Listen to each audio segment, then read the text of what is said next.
introducing store procedure and function. আমরা PL/SQL ব্লকের দুটো ক্লাসিফিকেশন পড়ে এসেছিলাম। একটা হচ্ছে কি অ্যানোনিমাস ব্লক, আর একটা হচ্ছে নেমড ব্লক। নেমড ব্লক ছিল দুই ধরনের, প্রসিডিউর, ফাংশন। সেই হিসাবে আমরা PL/SQL ব্লক পড়ে এসেছিলাম কয়টা? তিনটা। আপনি এমসিকিউতে অ্যান্সারও করেছেন কয়টা? তিনটা। Anonymous block, procedure, function. আজকে আমরা এই স্টোর প্রসিডিউর, স্টোর বলছি এই জন্যই যে এটা ডেটাবেজে স্টোর থাকবে অ্যাজ এ স্কিমা অবজেক্ট। আপনার প্রয়োজনে আপনি এই স্কিমা অবজেক্টটাকে ইনভোক করতে পারবেন, কল করতে পারবেন বা ইউজ করতে পারবেন, রেফারেন্স করতে পারবেন, যেটাই বলেন আপনি। এই স্টোর প্রসিডিউর এবং ফাংশন সম্পর্কে আমরা পরিচিত হব।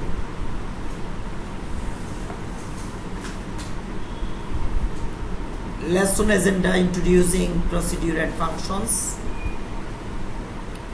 Procedures and function are named PL/SQL block. এতদিন পর্যন্ত পড়ছি কি অ্যানোনিমাস, আজকে পড়ছি named PL/SQL block are called subprogram. এগুলোকে কি বলে? সাবপ্রোগ্রাম বলে। সাবপ্রোগ্রাম কি কি হতে পারে? প্রসিডিউর, ফাংশন হতে পারে। Have block structure similar to anonymous block. Procedure, ফাংশনের ব্লক স্ট্রাকচারটা অ্যানোনিমাস ব্লকের মতোই। Optional declarative section without declare keyword. এখানে ডিক্লারেটিভ সেকশন থাকে, কিন্তু অ্যানোনিমাস ব্লকের মতো ডিক্লেয়ার কিওয়ার্ড লাগে না।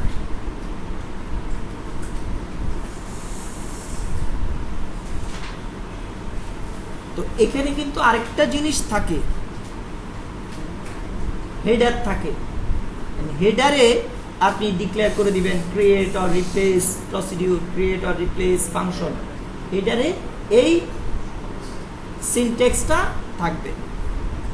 ম্যান্ডেটরি এক্সিকিউটেবল সেকশন, আগে যেরকম অ্যানোনিমাস ব্লকে ম্যান্ডেটরি এক্সিকিউটেবল সেকশন ছিল, এখানেও ম্যান্ডেটরি এক্সিকিউটেবল সেকশন থাকবে।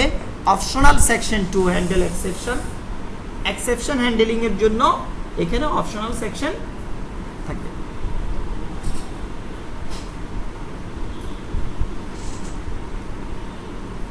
Difference between anonymous block and subprogram. Anonymous block এবং সাবপ্রোগ্রামের মধ্যে পার্থক্য।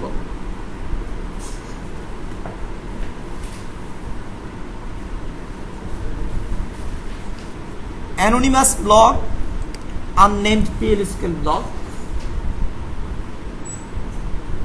আর সাবপ্রোগ্রাম হচ্ছে নেমড PL/SQL ব্লক, মানে যেটার নাম আছে সেটা ডেটাবেজে স্টোর থাকবে।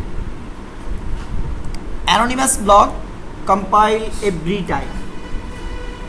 এটা আপনি ধরেন নোটপ্যাডে লিখে রাখলেন, প্রতিবারই কিন্তু এটাকে কম্পাইল করতে হয়। আর সাবপ্রোগ্রাম যখন আপনি লিখবেন তখন একবার কম্পাইল করবেন, এটা ডেটাবেজে স্টোর থাকবে, আপনার প্রয়োজনে আপনি রেফারেন্স করবেন, ইনভোক করবেন। Anonymous block not store in the database, এটা ডেটাবেজে স্টোর থাকে না। সাবপ্রোগ্রাম stored in the database.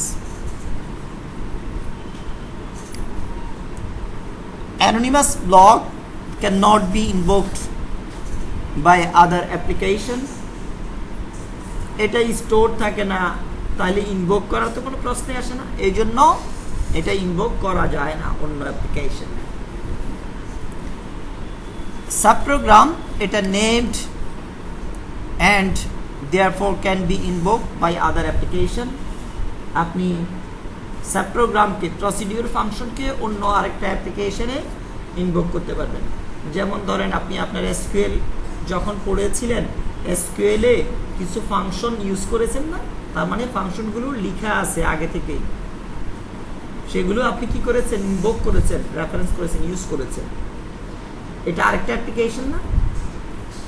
ঠিক তেমনিভাবে আপনি প্রসিডিউর ফাংশন লিখে স্টোর করে রাখবেন, কম্পাইল করে রাখবেন, এগুলো অন্য অ্যাপ্লিকেশনে রেফারেন্স করতে পারবেন, সেখানে ইনভোক করতে পারবেন। Anonymous block do not return value. Anonymous block কোনো ভ্যালু রিটার্ন করে না। আপনি আউটপুট দেখেছিলেন অন্যের সাহায্য নিয়ে, ডিবিএমএস আউটপুট প্যাকেজের পুটলাইন প্রসিডিউরের হেল্প নিয়ে আপনি আউটপুট দেখেছেন, কি সে কি রিটার্ন করেছে? কোনো কিছু করেনি। Subprograms if function must return values.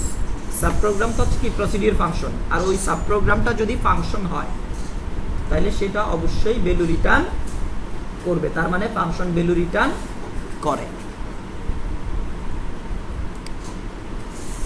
Anonymous block can not take parameters. Anonymous block parameter use করা যায় না, কিন্তু সাবপ্রোগ্রামে প্যারামিটার ইউজ করা যায়, ক্যান টেক প্যারামিটারস। নতুন ভ্যালু দিয়ে নতুন করে এটাকে অ্যাকশন পারফর্ম করানো যায়। এই হচ্ছে প্রসিডিউর ফাংশন এবং এর মধ্যে পার্থক্য। আর এখানে প্রসিডিউর ফাংশন হতে পারে, সাবপ্রোগ্রাম হতে পারে প্রসিডিউর এবং ফাংশন। প্রসিডিউরের কাজ কি? যে কোনো অ্যাকশন পারফর্ম করা। আর ফাংশনের কাজ কি? ফাংশনের কাজ হচ্ছে কোনো কিছু কম্পিউট করে বা কোনো কিছু ক্যালকুলেট করে ভ্যালু রিটার্ন করা। এই জন্য বলছে ফাংশন মাস্ট রিটার্ন আ ভ্যালু। ক্লিয়ার?